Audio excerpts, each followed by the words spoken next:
Well, Happy New Year, everyone. It's hard to believe we're in 2021. Even at that, it's been a kind of a chaotic year to begin. And part of what we wanted to do as we move forward with this is give small businesses an opportunity to understand how they can take advantage of expertise that they may not be able to afford to hire, but have access to them. So today, Ed's going to talk a little bit, and he's going to give us guidelines on how you can get a board, an advisory board that can help fill in the gaps in your small business and give you leverage to grow it in a meaningful way. So with that, Ed, I'd like you to kind of help us understand how small business can really use a board to make them more effective and more valuable. Well, thank you, Ray, for the introduction. And yes, today we are going to talk a little bit about the value of a board of director or even an advisory role to management and ownership of a company. And to give you an idea how important this subject matter is, there are companies called ESOP companies that are owned by employees, employee owned companies. And as part of the operational administration of an ESOP, there are requirements that they must have an outside board member or two part of the board of directors of the company. And so, therefore, this program, ESOP programs, really highlight the importance of this role in keeping it more of a benefiting the employees, the shareholders of a company, rather than a closely knit family. Having having that expertise that you can relate to and bounce ideas off of is extremely important. So, and there's no reason why a small business can't utilize this concept. And a lot of times, small businesses, they're so involved in the day-to-day operation, as we all know. Every minute of time is already on a schedule. They have no time to think. They basically are focused on solving problem after problem, meeting after meeting, that they have no time to really look at things more strategically and get feedback from people that might be able to help them. So I'm going to switch the slide now and get into some of the values of an outside board or board members. And I think it starts off right off the bat, as we've been talking about, and that is getting an outside perspective of what others are doing, because companies are so insular. They only know what they're doing. They have no feedback on what others are doing. Having a board member from the outside can give them perspectives that are very helpful to them in evaluating how they're doing things compared to how others are doing things. It's an unbiased and independent feedback on corporate governance. And that's really important, because I know if you're running a business every day, you're worried about the revenue, you're worried about how you're doing on projects, how we're doing on collections. You really have no opportunity to think more strategically about the big picture of things. Also, an outside person can really help come into an operation and raise the tough questions to everyone, including the owner or the CEO, and have no dog in the race, so to speak. And that's very valuable, because a lot of times people end up telling their bosses what they want to hear because they're afraid to maybe raise some of the tough questions. An independent outside person can do that. They can take the time and have the patience to help ownership and management understand different ways of doing things. A lot of times when we go in and talk to people, they think they have all the answers. And when I was in their positions, I thought I had all the answers. That's right. And it just comes with the territory. So Yeah. having that outside person try to explain maybe a different way of doing business is very valuable, especially if people are willing to listen. And at the beginning, I wasn't willing to listen, but when I thought about things, when I went home, when I had the time to think about things, I said, well, maybe there is some benefit here. Another area they can add a lot of value is in the proved decision making.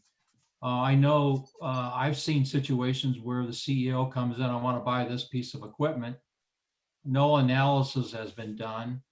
When you list all the projects that are on the board, it might be the lowest producing opportunity that they have, but it's an emotional issue.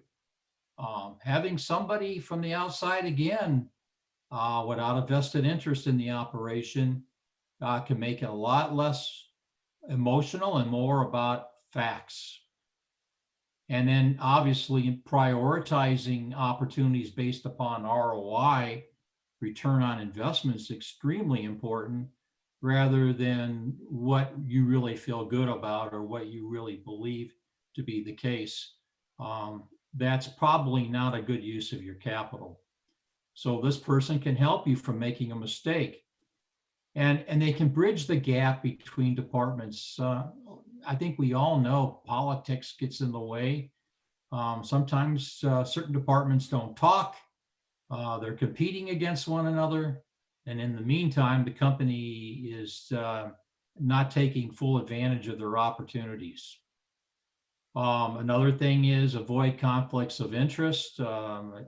Having the right person come in from the outside could really make sure that you're not doing things that don't make sense because there are conflicts of interest associated with the business. I like the idea that an outside board member can hold management accountable.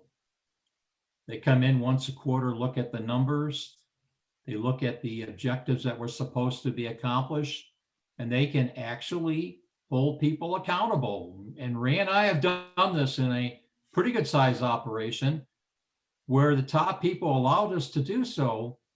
And we called everybody on the carpet for achieving results that they were supposed to. And it worked very effectively in getting a change of behavior to be focused on what needs to be done. And then you can take. If I can add this to that, Yeah, Ed, I think one of the things that, alluding to what you're saying is that sometimes, a lot of the internal people don't want to say anything because they feel either beholden to the owner or afraid that something they say might affect their job. And when we're in there as a board, an advisory board, we don't fall into that, and we're asking questions that they've been wanting to ask. So that's another powerful way of being able to open up and explore new ideas that sometimes are not explored. Well, I like the idea also. It works both ways. It keeps the ownership on target, but it also holds the people that report to them on target. And I found a lot of times people like to blame everybody else for failed results rather than taking responsibility themselves and deciding what they didn't do that caused the problem. And that's really important. So, and if you take it one step further, you can also have an influence on setting compensation based upon the results. So that's, and in many companies, there's a compensation committee on the board that does that. They focus on compensation, including the compensation for the CEO who's running the company. I think the outside perspective keeps things more strategic, focused on increasing the valuation of the company. It reduced operating risk because you're at different locations. You see what others are doing. You see some of the problems that others are experiencing, and you can take it to this company and they can evaluate it through its risk management programs and make sure they're covered. And as we talked, this outside board members are required by ESOP companies. And from my perspective, I think they should be part of every small business that's out there right now for added value to the company. So I think at that point in time, I'd like to kind of open it up to you, Ron and Ray, as Okay. to some of the things you've seen in your careers. Sure. Yeah, you've covered all of the sort of the basis of the advantages, and I think that while it is required for an ESOP, I want to speak a little bit to the issue of all of those private companies where they don't have an ESOP Right. that think that in fact own their companies outright, and the thought is, well, it's my company, I should like to run it the way I want to run it. That was my attitude when in the first three businesses that I started. It was sort of like that's part of the fun of being in business, is doing what you want to do. But I will tell you that there were mistakes made because I didn't have maybe enough outside influence on what was going on. Not that I didn't understand that I was doing some risky things, because I think I did have a good sense for how much risk was being involved in, say, pushing the growth too hard and too fast, trying to squeeze too many purchases out of available cash flow and things like that. I mean, I knew that there was always risk that I could go a little bit overboard. But I think had there been somebody pulling back on the reins a little bit in those particular cases, I probably could have saved a lot of money and had a better total outcome. I was fortunate though, because while I didn't ever have an outside advisory group in the first businesses that I owned, I was fortunate to have a former partner, and as a partner, he was an old duffer, my father's age, and then his father, who was obviously my grandfather's age. So I had two of these old guys who had been in the business for many, many years to help guide me. And I will say that they did, in fact, kind of, put a governor on the engine and kept me from revving it up so dramatically. Ultimately, I was more ambitious than that in terms of growth and wanted to open more stores in one case. And,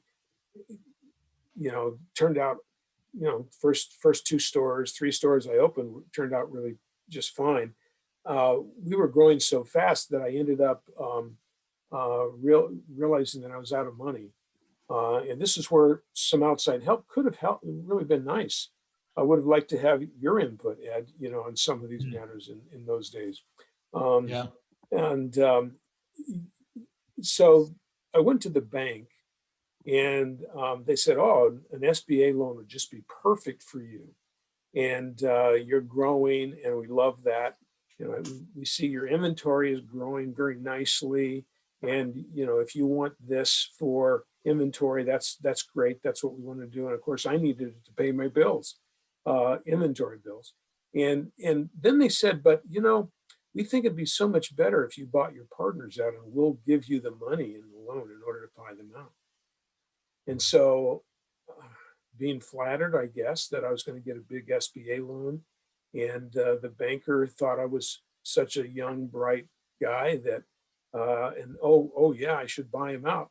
So I basically bought them out about 4 years after we started, and they quadrupled their money, so they were very pleased. It was a really good investment for them, and turned out to be good for me. And I was able to grow really hard and fast because they weren't sort of holding me back. But when the big recession in 1980 came along, I realize that's a long time ago, ancient history now, but that was a fairly serious recession where I was, and it hit really hard and really fast. I had opened 7 stores by that time, And had they been there, or had I had an advisory group that, might have said, look, you don't know about the economy, you don't understand what could happen. Maybe they would have had insight in the things that were going on. We had really crazy inflation in those days. I had never been through, just based on our ages, I had never been through a serious recession before. I had no concept of what it was about, even though I had been in business in one form or another for 7 or 8 or 9 years. I didn't understand what could happen. And man, I'll tell you, the rug was pulled out from underneath us in terms of sales within a matter of weeks, and we didn't know what hit us. It was really unbelievable. So it didn't force us out of business, but it cost me a lot of money. I can tell you that, hundreds of thousands of dollars. And that would have been nice to have somebody tugging on my sleeve saying, maybe you should look at this, and maybe you should look at that, and maybe you should look at this. Right. So, I wish that I had been smart enough to do that. But what I wanted to speak to, and I'm sorry, I've gotten a little too wordy, too long of a story, but wanted to speak to is that this is the attitude today of most small business people. They don't want anybody coming in from the outside telling them what to do. Well, first, advisory boards are not going to tell them what to do. They don't have any power, and they don't have to worry about that. So really, it's just to come in and give people perspective that they don't have, precisely because they're in their own businesses every single day. Someone who has a lot of experience and has been in a lot of businesses over a long period of time has seen a whole bunch of ways of doing business and a whole bunch of problems that an individual owner, or even say a family that's run a family business for a long time, they just don't see it. They just don't know that the risks are there, or they don't know there are other ways to do it. And so each one of these things, as you kind of go through your list, are all very important issues, I would say. And I think that the value today is, I consider the value of having an outside, at least an advisory board, is really paramount, because Right. It's amazing what meeting regularly, many of the principles that we've gone through here in our value series in terms of increasing the value of your business. We've talked about many of these things, but just having meetings where somebody from the outside is going to show up in your meeting room, your boardroom, and you're expected to be able to have all of the reports ready and done, that alone is a tremendous help to a small business. Without that, without somebody saying, okay, it's such and such a time, we're ready to look at the financials. How do we do? Let's look at the KPIs, critical performance factors or key performance factors, and indicators. And those kinds of things really keep people on track. It's so simple, yet smaller companies don't do this on their own. And all they have to do is have a couple of outside people who are going to show up and go through this. And then it's amazing. It's not like they can't make the decisions, but they don't do the preparation so they can make the decisions and sit down and carve out the time to do it. And that's one of the real huge benefits, I think, of doing something like this. Well, I think to your point, Ron, is that maybe the wisdom that we're talking about is only acquired through experience, and that's how we got better at it. I think one of the challenges that we see, working with clients is finding somebody who's coachable, who is willing to take this advice and willing to look from an outside perspective, because as you said, they tend to get very insular, and in that, they don't see the problems. And I think you're identifying what happened in your own experience. When you're young, arrogant, and think everything is going to work out, you don't have the benefit of all that. And I think that's what, for us, we're looking for clients who are confident but not arrogant, who understand that outside expertise can make the difference between adding another layer of value or detracting from it. Yeah, yeah, Yeah. well said. We, I would like to run my company the way I want to run it too. But I would also like to make more money. So if someone's got better ideas, I'm very interested in learning about those because I know that once you put a strategic plan in place and you have really good objectives and milestones, you can significantly increase the value of a company. And if you don't have a plan, how are you ever going to realize that value? Because you don't have a clue what it is. You have no action plans in place to achieve anything of that nature.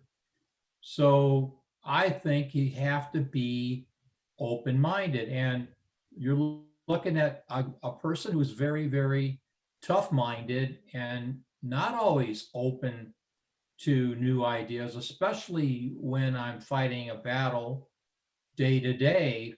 It takes me some time to warm up to these ideas and evaluate them accordingly. I just always have to say one thing, and that is feedback, no matter what kind of feedback it is, it usually turns out to be for the betterment of the organization. Right. Yeah, that's correct. I think that the whole idea of making money is something that seems to be de-emphasized a little bit recently. Certainly, big corporations are now looking at other, or at least they say in an outward fashion that they're looking at several other factors, and that just profit alone is not it.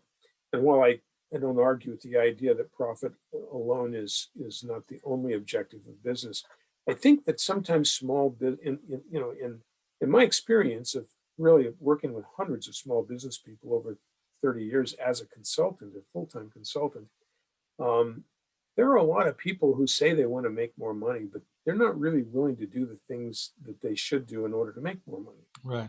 And so it makes me think that they're not interested in making more money.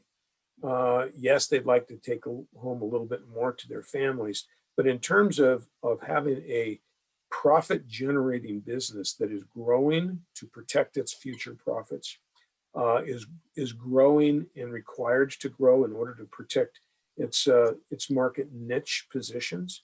A lot of times they don't really thirst for that. And I guess what I want to do is just sort of put a plug in. I'm as guilty as anybody on that. I've just so much enjoyed being in business and solving problems. But profit has never really been the first and most important thing to me. And I look back at it and I think, I probably should have been a little bit more driven to be able to deliver, increasing profits over time. And I guess that's because seeing how markets change and evolve is extraordinary. That's something that just a long viewpoint of the economy and business kind of creates when you've been around so many years doing this for decades and decades. And I now appreciate how markets come and go. And the average Fortune 500 company is only in business for 30 years, and Yeah. they get acquired, they go broke. And you think, oh, these are strong businesses that are always around, they'll always be around. But no, it's not really true when you look at the Right. statistics. And of course, small business turnover is even more. And why is that? It's because they're not focused on creating enough profit so they can weather the storms, so that they can afford to finance their growth, so that they can pay better people more to do a better job. And all of the things that are required to drive a business forward are all derived from profit. You can't be a better business and community citizen when you're struggling to make profits all the time. You can't afford to have someone on the staff that can do public relations and community outreach if you're not profitable. I mean, all of these things are required, and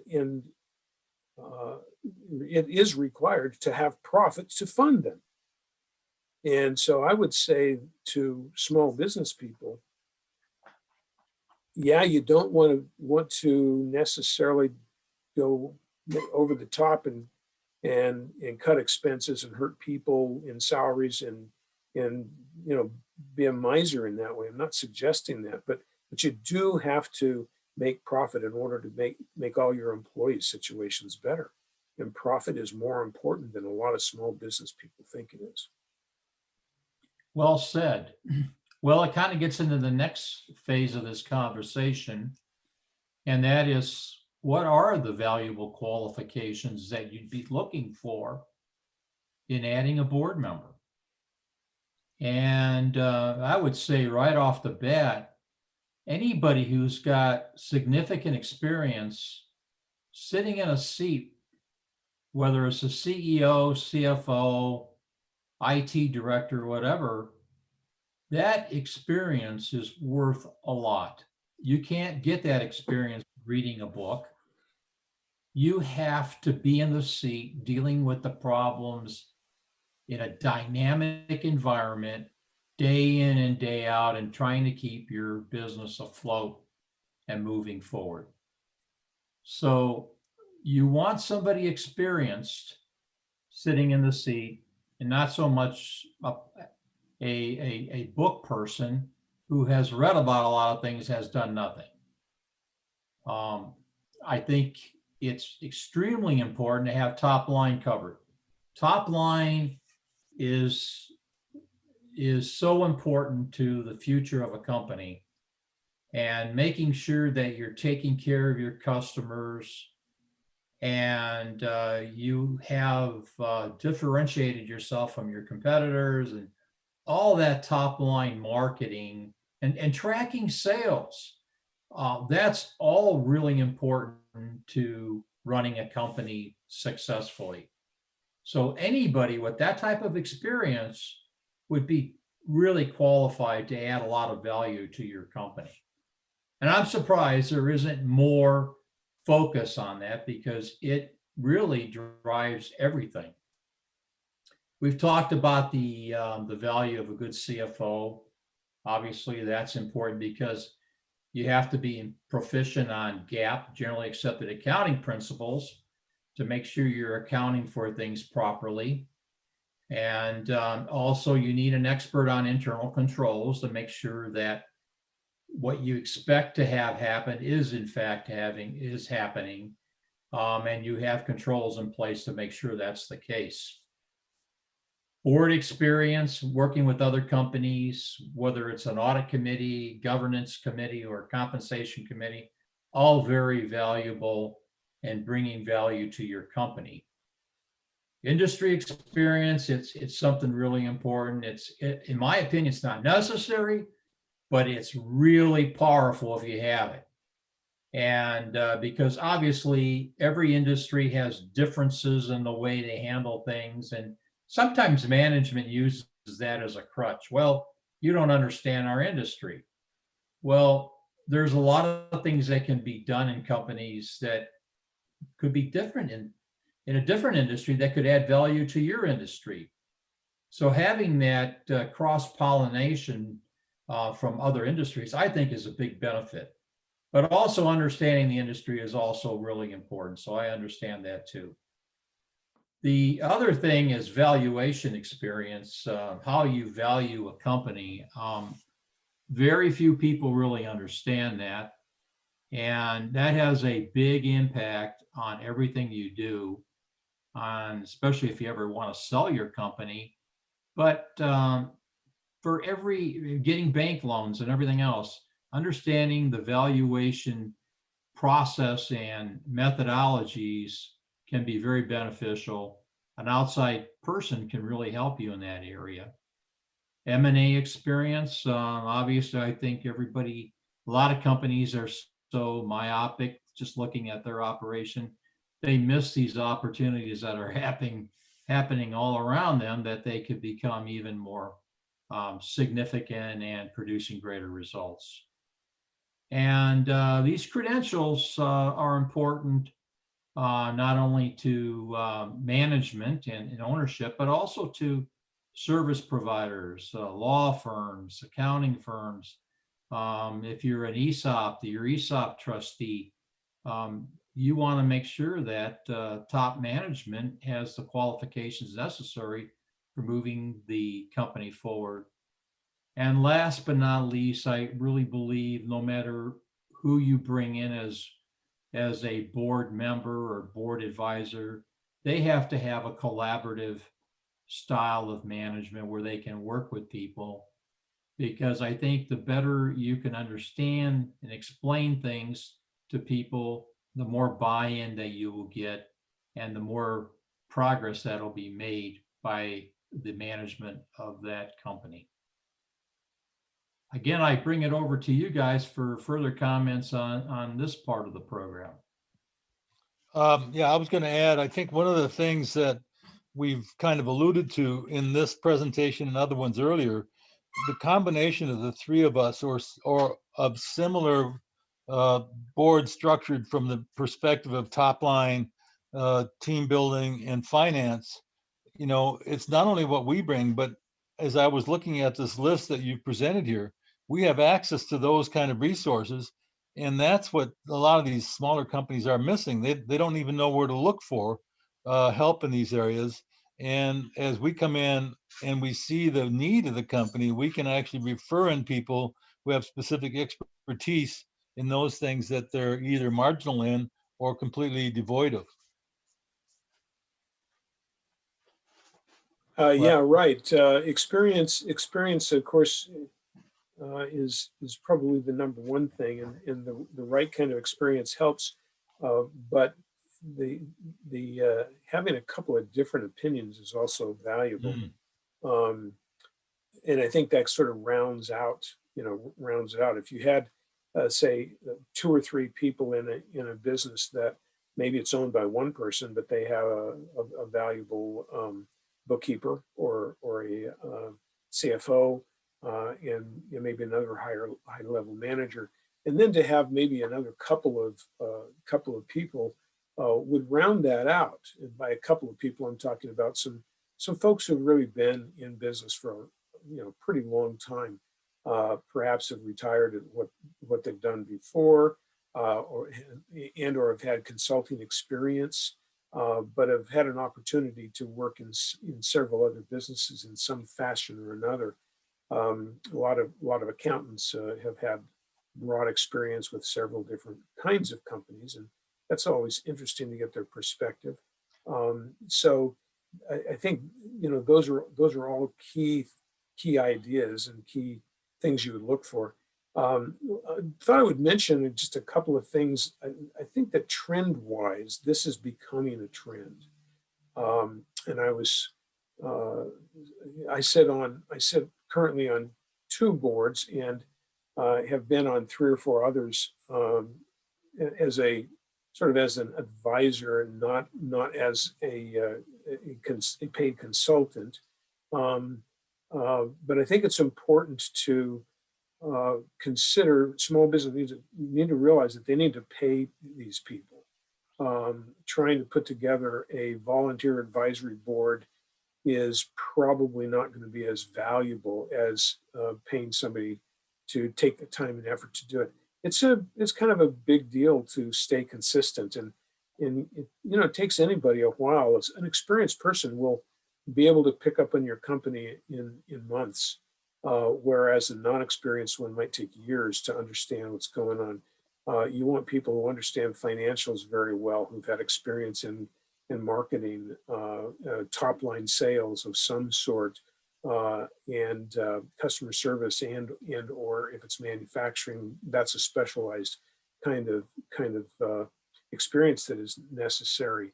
And so you want those kinds of people that will come and be serious about spending their time with your company, as opposed to getting your brother-in-law who, used to have a business or maybe has had a good job in a big company.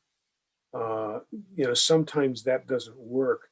I would shy away from executives who have worked for large companies, say over 500 people.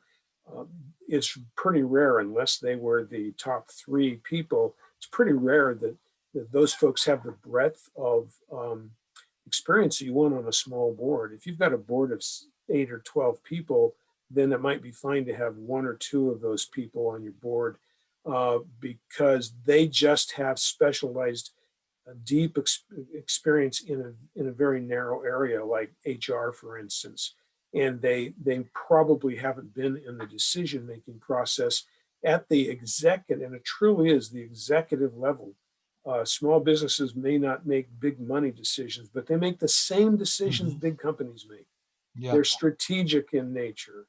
They are market-oriented and economics types of questions and considerations, as well as the smaller, tougher ones of cutting expenses and proper, proper evaluation and pay of employees and those kinds of things. There's just so many issues here that need to be dealt with, and a small business gets overwhelmed. So you really want to try and get those people who have actually been there, hopefully have either been involved with small businesses for a long time or have had several successful businesses in the past. Um, bad choices are people who have been sort of one-hit wonders. They went into a business that was very successful and they think they know everything about business. They knew everything about their business, but if they've not had multiple industry experience or multiple business experience, you don't know if it was just the market that elevated them to where they were. They may not be really truly experts. They may not have had to deal with serious problems.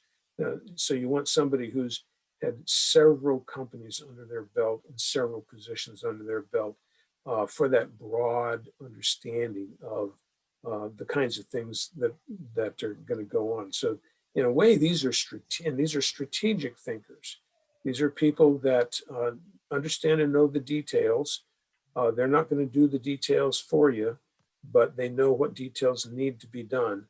But they're thinking strategically about your business, about the kinds of things that small business people don't have time to think about.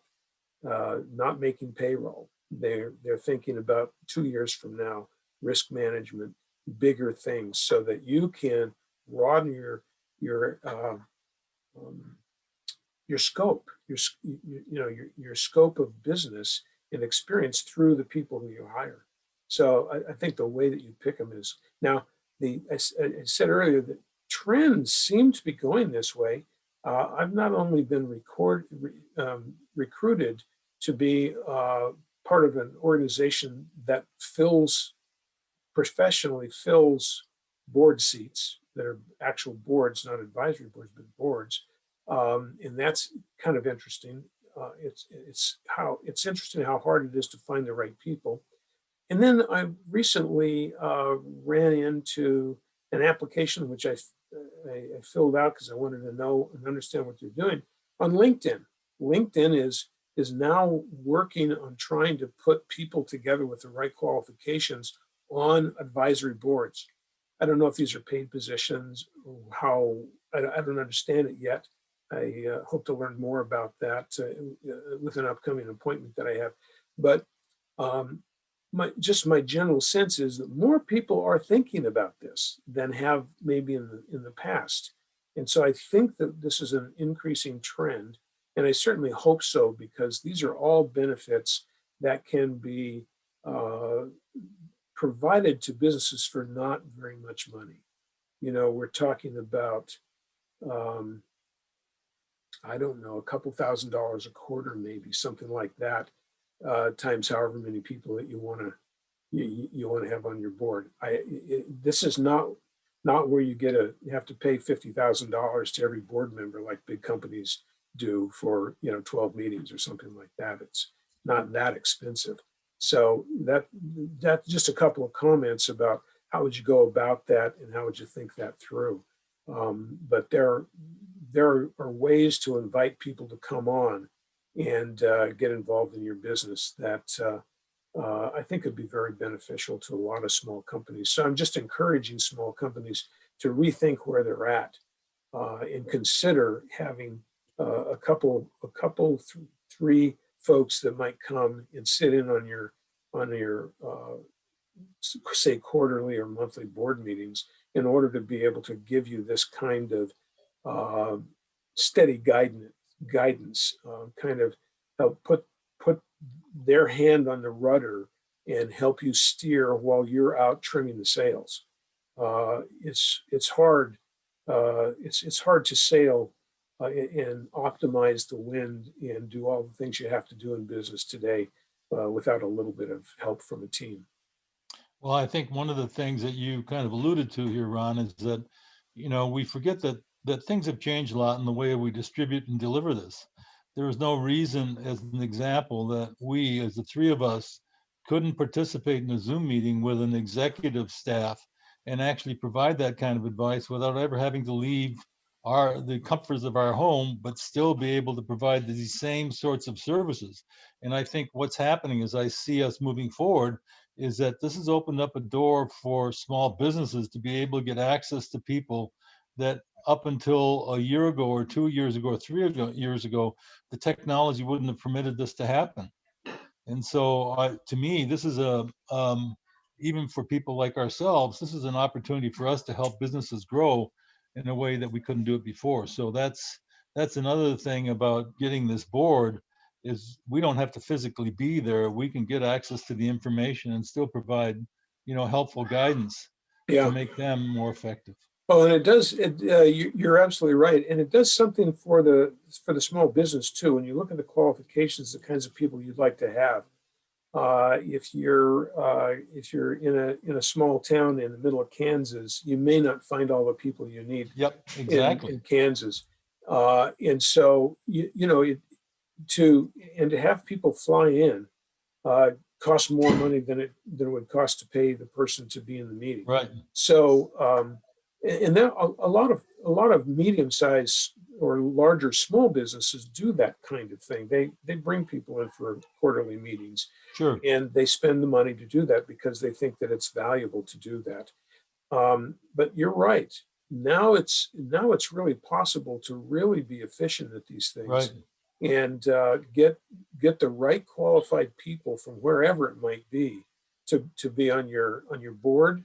If you're willing to give up a little bit of voting power, or on your advisory board to be able to do that. To move forward, to kind of wrap this up from the perspective we're at, I thought maybe next week what I'd like to do is have us think about how to do a SWOT analysis, based on where we want to go and where are the gaps in the organization, where would this board member really effectively fit, and kind of walk people through what that process is all about, and how it would enable them to be able to find a board member that would fill the gaps that they don't have internally. Yeah, it's not a high risk situation. It's not like you're hiring a top-notch executive. You're inviting qualified individuals into your process on an ongoing basis, and there is no risk. If it doesn't work, it doesn't work. If you don't see the value in it, there's no reason why you would want to continue. But I really believe, and Ray and I have figured this out from the couple of the joint exercises we have done together, if the top management of a company is interested in doing better and allows an outsider to come in and raise the questions and help hold people accountable and raise all the tough questions, it can be very powerful in changing that company and improving results. Right. Agreed. All right, guys, I think this is a pretty good, this has been a good session. I think I appreciate Ed, you're helping us move forward on this and identifying what to look for. What I'd like to suggest is that we kind of move forward next week. And again, I'm open to, talking about a SWOT, how we